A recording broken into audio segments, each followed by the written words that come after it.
chikondi chanu ndichodabwitsa mbuyanga mumandikonda mene ndilili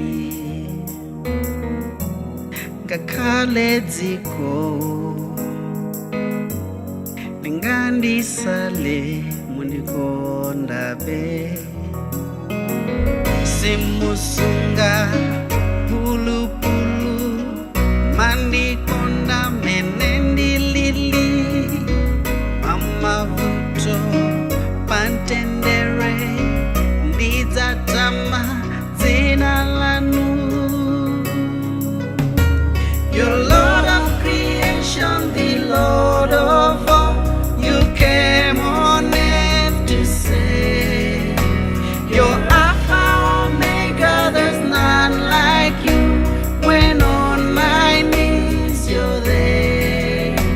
No mountain is greater, no river too wide, or is possible with you.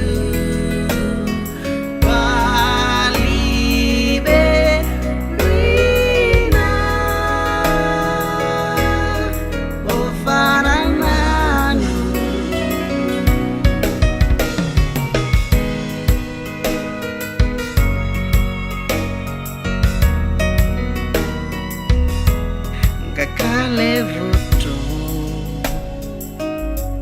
litandigwela mundilimbitsa sindidela nkhawa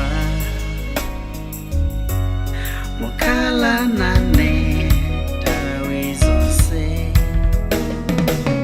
simusunga pulu-pulu mandikonda mene ndilili pamavu